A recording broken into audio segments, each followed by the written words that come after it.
Il est 7 heures partout au Bénin. Mesdames et messieurs, merci si vous venez de nous rejoindre, c'est bien. La rubrique débat en interne, je suis avec René Soglo, bonjour. Bonjour Raoul Steve Gounoucon, bonjour à tous. Cameroun Anda Ousmane, bonjour. Bonjour Raoul. Alors René Soglo, on démarre par vous. La question de l'emploi continue de se poser malgré les efforts consentis par le gouvernement. 4 ans après, il y a encore des interrogations dans le rang de la jeunesse qui continuent d'attendre de ce gouvernement des emplois parce qu'ils sont encore nombreux à avoir des diplômes, qui sont sortis des universités, mais qui peinent à s'offrir un premier emploi. Oui, c'est bien difficile pour cette jeunesse par rapport à cette situation que vous évoquez, qui reste pourtant réelle. Bien évidemment, ce n'est pas au Bénin seul que cela est enregistré.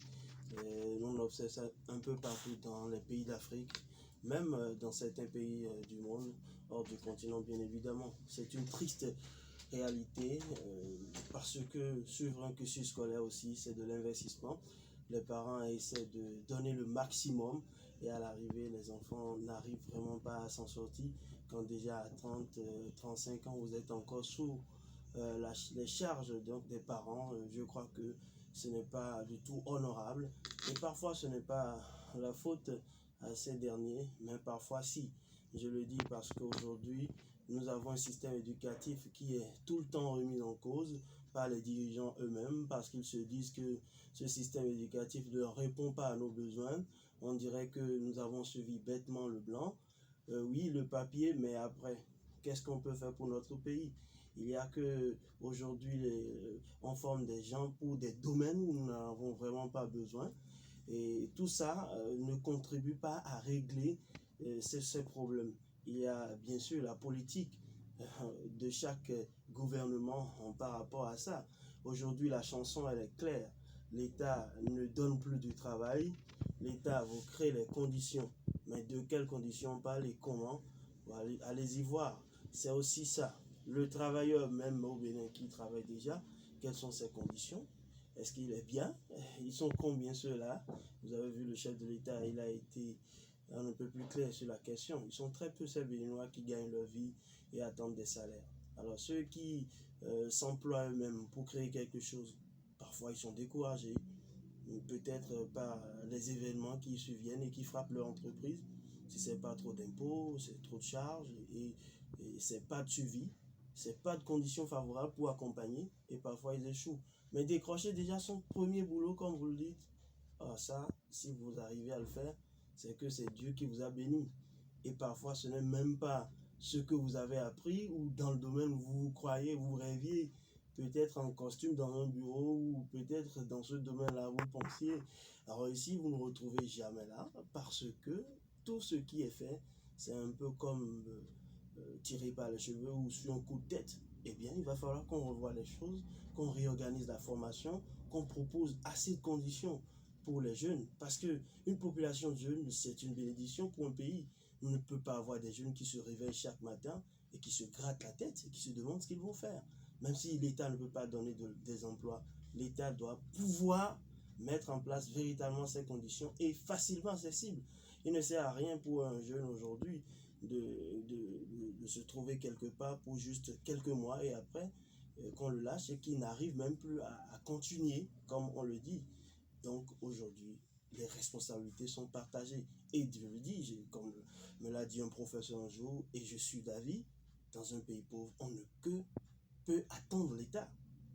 Nous ne sommes pas un pays immensément riche où, vous voyez, les hommes riches créent des entreprises où quand même tout est favorable et avec un peu d'idées, vous vous en sortez rapidement. C'est très compliqué. Certes, d'autres qui ont déjà réussi peuvent se targuer aujourd'hui d'avoir réussi et se moquer des autres, mais c'est très compliqué de décrocher son premier emploi, d'accepter toutes les conditions qui entourent et les conditions de travail et continuer par se battre au quotidien. La vie est un combat, comme on le dit. On ne peut que attendre l'État, mais aussi, on doit aussi développer des qualités pour essayer de s'intégrer dans ce monde difficile.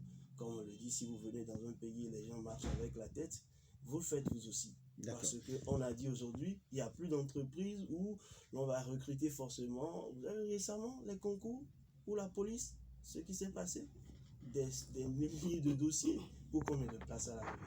C'est ça que les gens ont besoin de travailler, mais ne sont vraiment pas en train de trouver la bonne boussole pour évoluer. Alors, Camerounanda Ousmane, vous avez suivi René Soglo qui pointe quelque peu du doigt le système éducatif qui ne favorise pas les choses. Il note également que notre population est jeune et que c'est un atout pour le développement. Malheureusement, il y a tous ces facteurs, mais il y a toujours la question de l'emploi qui se pose, même l'auto-emploi. Beaucoup de jeunes Béninois ont du mal à se l'offrir. Oui, Raoul, faites un tour déjà. Ce matin, c'est vrai qu'il y a le coronavirus, sinon, s'il n'y avait pas cette pandémie, vous faites un tour à l'université de Parakou, vous voyez le nombre d'étudiants, je parle même de Parakou sans parler de l'université d'Abomey-Calavi, vous allez voir combien d'étudiants suivent les cours et après leurs études, vous voyez dans la circulation combien de personnes ont leur diplôme, combien de personnes ont le baccalauréat, ont la maîtrise, ont la licence, ont le master, même qui sont à la maison. Je ne parlerai même pas du doctorat. Le Bénin a assez de docteurs aujourd'hui. Le système ne favorise pas effectivement l'insertion professionnelle. C'est vrai, quand on parle de concours, au niveau des concours, c'est le système très... vous serez nombreux à être appelés, mais très peu seront élus. Des milliers de dossiers pour pratiquement 100 personnes. Les autres qui restent feront quoi? Ils sont dans la rue. Le système de l'auto-emploi n'est pas favorisé par le gouvernement. À l'avènement du président Patrice Talon, on s'est dit que c'est quelqu'un qui est dans le secteur privé et il a dit le partenariat public-privé sera renforcé. Est-ce que sur le terrain, dans les faits, le partenariat public-privé est renforcé? Je ne crois pas trop. Parce qu'une chose est de dire aux populations, aux citoyens d'aller étudier. Les Béninois étudient. Il y a l'ANPE qui est là quand même, qui accompagne également les jeunes. Combien de jeunes ont été accompagnés par l'ANPE? L'auto-emploi, ce n'est pas forcément ceux qui sont sortis des écoles agricoles, notamment qui ont fait l'agronomie, qui ont fait les écoles comme Kika, comme INA. Ce ne sont pas ces jeunes-là seuls qui peuvent s'auto-employer. Il y a des jeunes qui ont des activités génératrices de revenus. Qu'est-ce que ces jeunes-là veulent? Qu'ils soient accompagnés à travers les moyens. Vous avez parlé d'une structure, l'ANPE. Il y a également le FNPEJ. Aujourd'hui, on est en train de changer de dénomination. Il faudrait que ces jeunes-là soient accompagnés par ces moyens-là. Les jeunes ne demandent pas qu'on leur donne forcément ces moyens-là, mais qu'on leur attribue ces moyens, qu'on leur octroie ces moyens-là en termes de prêts. Après, ces jeunes viendront rendre compte de ce qui s'est passé sur le terrain. Et s'il y a des jeunes qui sont conscients, je crois qu'à travers ce premier prêt-là, ces jeunes vont se lancer. Maintenant, s'il n'y a pas ces prêts, ces jeunes vont toujours errer. Il y en a qui, quand vous les rencontrez, ils disent que je n'attends rien de l'État, mais moi, je vais me chercher. Aussi pour créer sa petite entreprise. Oui, c'est difficile. C'est difficile. Pour y arriver, c'est vraiment difficile. Vous n'allez pas me dire qu'il y a des jeunes qui ne se cherchent pas. Il y a plein de jeunes aujourd'hui qui se cherchent après avoir étudié. Après avoir fini d'étudier, après avoir obtenu leur diplôme. Moi, j'étais à la radio un jour quand un conducteur de taxi moto a pris un jeune. Ils sont arrivés ici, ils ont commencé par se disputer à cause de 100 francs. Il a dit, qu'est-ce que tu penses? C'est parce que tu m'as vu en maillot que tu penses que je suis un vaurien? Après, on a poursuivi les échanges. Il a dit qu'il avait fini à l'université, il avait eu sa maîtrise, il n'avait rien. Il a un projet en tête, mais il a trouvé cette moto-là. Il veut se débrouiller, faire des économies et se lancer.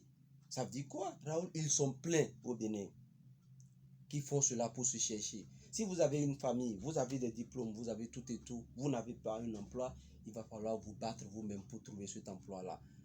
Au-delà de ça, c'est pourquoi je dis le gouvernement a une responsabilité, a un rôle à jouer.